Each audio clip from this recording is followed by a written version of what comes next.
This is AC Starlord, and welcome to my channel, aka Austin. And I know I'll do a Batman Easter egg video eventually when it goes on HBO Max, when I can rewatch it that way. But I've been talking about Morbius. The other video I did with Morbius was basically the cartoon origin, and yes, the cartoon origin does bleed into the comic book origin.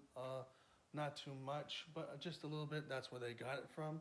This one's about the comic book origin, where he originally started, and I think there is also a new one called New Blood or whatever. But I'll talk about that one briefly, and then the next Morbius video will be talking about what's publicly happening with the director and the movie so far, and what I actually predict what's going to happen. So let's talk about the comic book. The comic book of Morbius. Um, let's talk about the comic book version of him. So he was not even a big giant villain character just yet until they introduced a new villain, new character for Spider-Man to fight. Spider-Man had his other rogue villains like Green Goblin, Hobgoblin, uh, Doc Ock, Lizard, um, Chameleon, and Mysterio. You get my drift, right?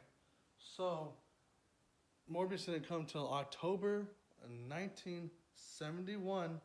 Perfect time in October to introduce a character like this because he's a living vampire. So perfect.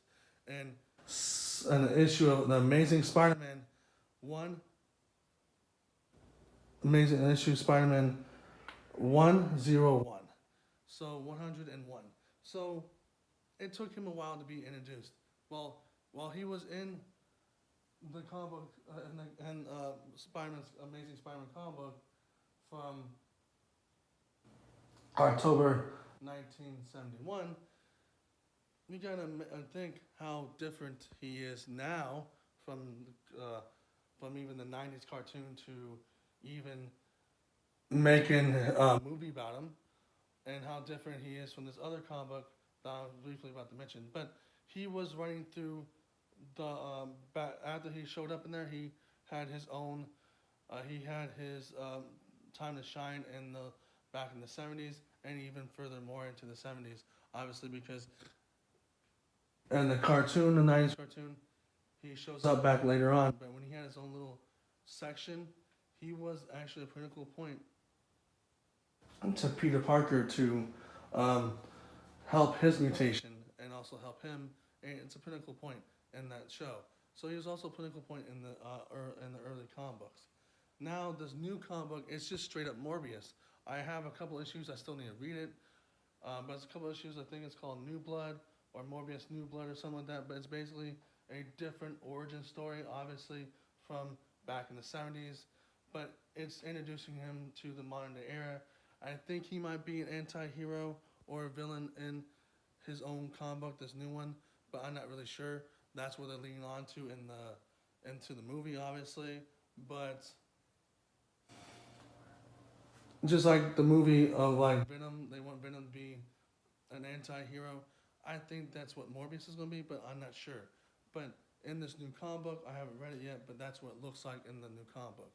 The old comic books, he was just mainly added to one of the rosters of Batman's rogue villains, obviously because we had already had all the ones that we needed, and they needed new characters. So they needed a living vampire character that was always going to be there, and time to time going to fight Spider-Man, and time to time Spider-Man needs help from other people that might understand vampires, like Blade.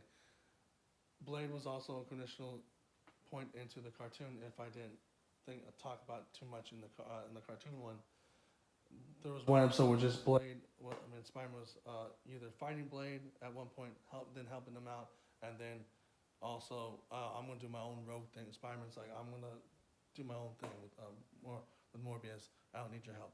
But basically, he was throughout the comic books in the '70s, and then they have rebooted him to be an anti-hero in this new comic book, or still be a villain. I'm not sure. I haven't read the new one, but I'm pretty sure he's still kind of in the new one. He's in between. So that's pretty much an origin story of the comic book version of him from the '70s into now. Um, now, until now, they still use him in his and Spider-Man's comic books. Too bad that they don't have Andrew Garfield's Amazing Spider-Man #3 or even a 4 or whatever, because Morbius could have been in that. He could have been one of the villains in that, because it's underneath the title Amazing Spider-Man, and the Amazing Spider-Man movies were good.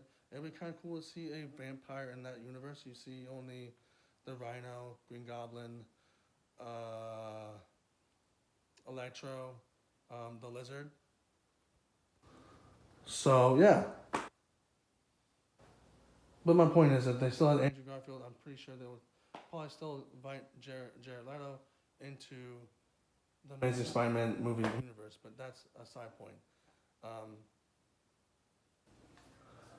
I'm gonna try to fly out of here like Morbius does, because I need to go work out for the day. But yeah, I'm gonna try to fly out of here like Morbius. So peace out. Um, like, subscribe, hit the notification bell, comment on this video. Yeah, so I'll be out here like a vampire loves blood, or I'll be out here like Morbius loves Spider-Man.